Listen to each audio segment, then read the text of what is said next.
Kalau kamu masih sekolah, SMA, atau sudah lulus dan sedang bingung menentukan mau kuliah apa, mungkin info ini sedikit membantu. Di kala pandemi ini, ada sedikit yang mengganggu di kepala saya.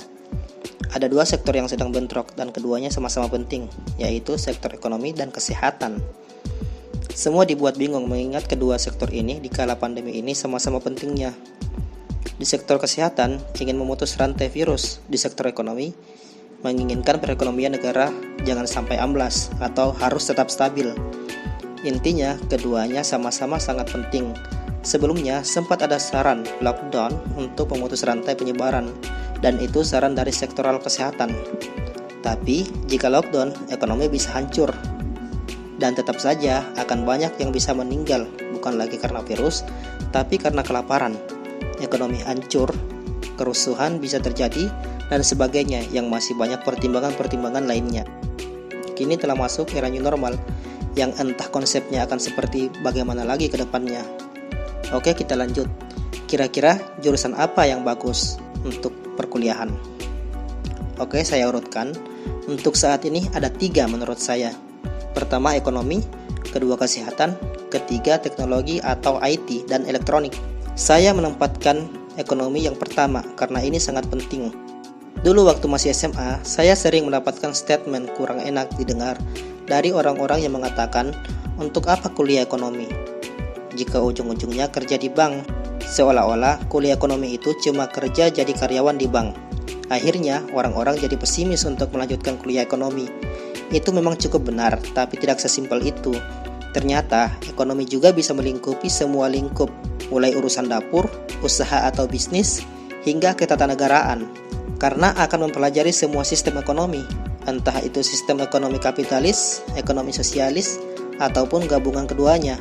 Atau mungkin juga akan bisa mempelajari ekonomi syariah bagi yang kuliah di perguruan Islam. Atau mungkin bisa saja mempelajari ilmu ekonomi yang terbaru, yang bisa jadi solusi buat personal maupun negara. Ketika terjun dunia ekonomi, pasti akan belajar semua, termasuk krisis ekonomi. Dampak yang terjadi jika terjadi krisis, bagaimana negara menghadapi krisis, peran ekonomi politik untuk meningkatkan kembali negara yang berdampak krisis, dan lainnya.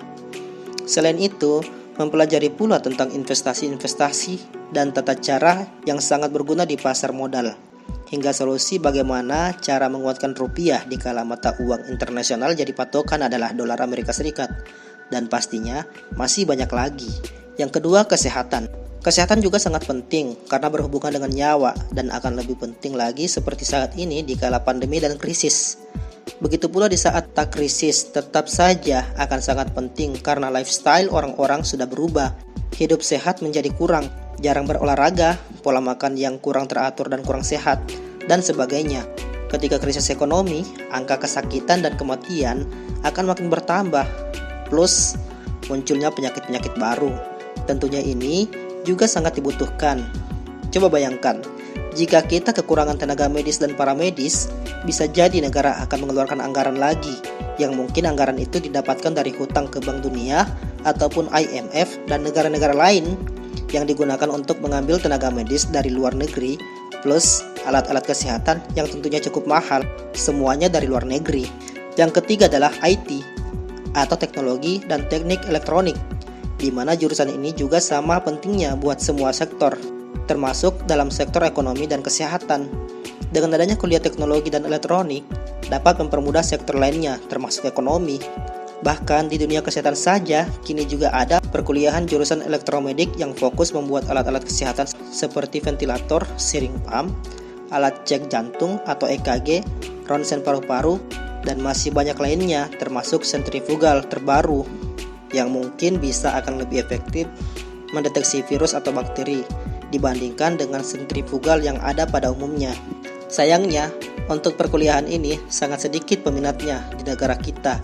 Akhirnya, biasanya alat-alat kesehatan tersebut sebagian beli dari luar negeri. Padahal, dengan sedikitnya peminat yang terjun ke dunia perakitan ini, maka inilah kesempatan bagi siswa-siswi untuk meningkatkan skillnya dalam dunia rakit-merakit benda-benda elektronik. Bayangkan jika negara terus mengeluarkan anggaran untuk membeli alat kesehatan dari luar, pasti anggarannya cukup besar lagi kan? Kenapa tidak buat sendiri? Di mana negara atau pengusaha-pengusaha rumah sakit membeli alat yang dibuat oleh anak bangsa. Sangat nasionalis bukan? Sebenarnya, beberapa alat-alat kesehatan di rumah sakit sebagian sudah bersandar SNI, yang artinya sebagian alatnya dibuat di negara sendiri. Selain itu, jika alat-alat kesehatan yang diproduksi ini juga dijual ke luar negeri atau ekspor lebih tepatnya, dengan harga sedikit lebih mahal, itu cukup memperkuat ekonomi dan rupiah kita. Sebenarnya, masih ada jurusan lain yang tidak kalah pentingnya, tapi setidaknya 3 jurusan ini cukup penting dikala menghadapi krisis seperti saat ini. Nah, sudah kepikiran mau lanjut kuliah apa?